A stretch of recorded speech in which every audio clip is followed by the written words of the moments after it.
आज बात करेंगे देश के अहम 5 मुद्दों पर। पहले हेडलाइंस, फिर दिखाएंगे कवरेज स्टोरी। अगर आप हमारे चैनल पर पहली बार आए हैं तो इस चैनल को सब्सक्राइब करके बेल आइकन ऑन कर लें ताकि इस तरह की खबर आप तक सबसे पहले पहुंचे। तो शुरू करते हैं आज की फटाफट हेडलाइंस। बंदूक की नोक पर बांग्लादेश भेजे जा रहे मुस्लिम अवैध प्रवासियों की गिरफ्तारी पर क्यों भड़के असदुद्दीन ओवैसी। बड़ी खबर, राहुल गांधी ने गुजरात में गंभीरा पुल हादसे के पीड़ित परिवारों से की मुलाकात, बांटा उनका दर्द। दिल्ली में कांग्रेस के तेवर तीखे, राहुल गांधी और अशोक गहलोत ने पीएम मोदी पर जमकर साधा निशाना। लोकसभा में बेहतर प्रदर्शन करने के लिए इन 17 सांसदों को मिलेगा संसद रत्न, देखें लिस्ट। मुंबई पुणे एक्सप्रेसवे पर खौफनाक हादसा, 1 की मौत, 20 गाड़ियों के उड़ गए परखचे, 5 किलोमीटर तक जाम। विस्तारित खबर सुनने से पहले हमारी आपसे एक छोटी सी गुजारिश है कि आप हमारे इस चैनल को सब्सक्राइब ज़रूर करें और आप ये वीडियो कहां से देख रहे हैं कमेंट में ज़रूर लिखें। तो चलिए शुरू करते हैं खबरों का सिलसिला विस्तार से। असदुद्दीन ओवैसी अपने तेवर के लिए देश की राजनीति में विख्यात हैं। असदुद्दीन ओवैसी ने एक बार फिर पुलिस और सरकार पर निशाना साधा। उन्होंने पुलिस पर पूरे भारत में बंगाली बोलने वाले मुस्लिम नागरिकों को गैर कानूनी तरीके से पकड़ने और उन्हें बांग्लादेशी बताकर देश से बाहर निकालने का आरोप लगाया है। सरकार पर निशाना साधते हुए उन्होंने कहा कि गरीब समुदाय के लोगों के साथ सख्ती बरती जा रही है। उन्होंने ये भी दावा किया कि जिन लोगों को अवैध प्रवासी कहा जा रहा है उनके पास पुलिस के अत्याचारों का विरोध करने के साधन नहीं है। इसके अलावा क्या कुछ कहा, जानते हैं। सरकार दिखा रही सख्ती। एक्स के जरिए सरकार पर निशाना साधते हुए ओवैसी ने लिखा कि भारत के विभिन्न हिस्सों में पुलिस बंगाली भाषी मुस्लिम नागरिकों को अवैध रूप से हिरासत में ले रही है और उन पर बांग्लादेशी होने का आरोप लगा रही है।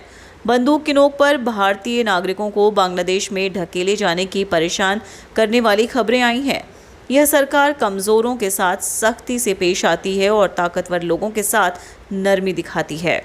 जिन लोगों पर अवैध प्रवासी होने का आरोप लगाया जाता है उनमें से ज़्यादातर सबसे गरीब लोग हैं। इसमें झुग्गी झोपड़ियों में रहने वाले सफाई कर्मी, घरेलू कामगार, कूड़ा बीनने वाले भी शामिल हैं। उन्होंने अपने ट्वीट के साथ गुरुग्राम के जिला मजिस्ट्रेट के एक आदेश की कॉपी भी शेयर की। इस कॉपी में सरकार ने बांग्लादेशी नागरिकों और रोहिंग्याओं को डिपोर्ट करने के लिए एसओपी लागू की है, जिसे लेकर ओवैसी पूरी तरह से आलोचना कर रहे हैं। कई शहरों में हुई हैं गिरफ्तारियां। देश भर के कई शहरों से अवैध बांग्लादेशियों पर शिकंजा कसा जा रहा है।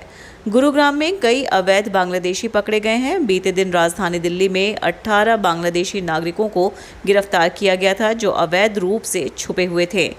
इसके अलावा पुणे के पेठ इलाके में 5 बांग्लादेशी महिलाओं को गिरफ्तार किया गया है।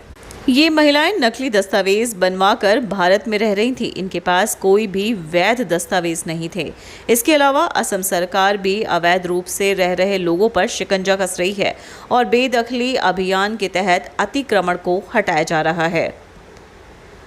अवैध प्रवासियों से देश को क्या नुकसान है? भारत देश में रह रहे अवैध प्रवासियों से देश को काफ़ी ज़्यादा नुकसान हो सकता है। ये लोग देश विरोधी गतिविधियों में शामिल हो सकते हैं, जासूसी का काम कर सकते हैं, किसी भी प्लान का दूसरे देश तक पहुंचा सकते हैं। सवाल ये है कि भारत की निर्वासन नीति क्या है? तो जवाब है, निर्वासन एक कानूनी प्रक्रिया है जिसके तहत किसी भी विदेशी को भारत में बिना दस्तावेजों के रहने या अवैध रूप से देश में प्रवेश करने के संदेह में हिरासत में लेना और गिरफ्तार किया जा सकता है। देश में इन दिनों संसद का मानसून सत्र चल रहा है जो 21 अगस्त 2025 तक चलेगा। इस सत्र के दौरान देश भर से 17 लोकसभा सांसदों को उनके उत्कृष्ट कार्य और योगदान के लिए संसद रत्न सम्मान 2025 से सम्मानित किया जाएगा। यह सम्मान लोकसभा में उनके अनुकरणीय प्रदर्शन को देखते हुए दिया जा रहा है। जिन सांसदों को दिए जा रहे हैं उनमें शामिल हैं भर्तृहरि महताब, भारतीय जनता पार्टी ओडिशा, लगातार कई बार अपने उत्कृष्ट भाषण और संसदीय उपस्थिति के लिए पहचान बनाए रखने वाले सांसद हैं। एन के Premachandran, Revolutionary Socialist Party Kerala, विपक्ष की सशक्त आवाज रहे हैं और विधायी कार्यों में महत्वपूर्ण भूमिका निभाई है। सुप्रिया सुले राष्ट्रवादी कांग्रेस पार्टी, शरद पवार गुट महाराष्ट्र सामाजिक मुद्दों पर मुखर रही हैं और महिलाओं से जुड़े विषयों पर गंभीर चर्चा करती रही हैं। श्रीरंगप्पा बारणे शिवसेना महाराष्ट्र, उन्होंने संसदीय बहसों में सक्रिय भूमिका निभाई है और विकास से जुड़े मसलों पर जोरदार वक्तव्य दिए हैं।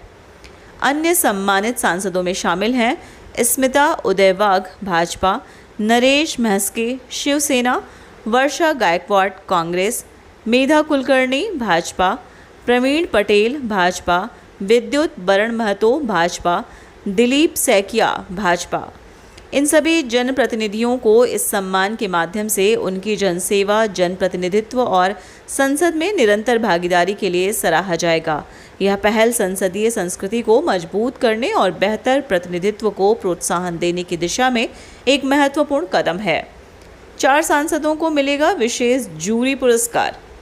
इस बार 4 सांसदों को विशेष जूरी सम्मान भी दिया जाएगा। यह पुरस्कार उन सांसदों को मिल रहा है जिन्होंने लगातार 3 बार लोकसभा में बेहतर काम किया है। इनमें शामिल हैं Bhartruhari Mahtab Bhajpa Orissa, NK Premachandran Revolutionary Socialist Party Kerala, Supriya Sule NCP SP Maharashtra, Shrirangappa Barne Shiv Sena Maharashtra.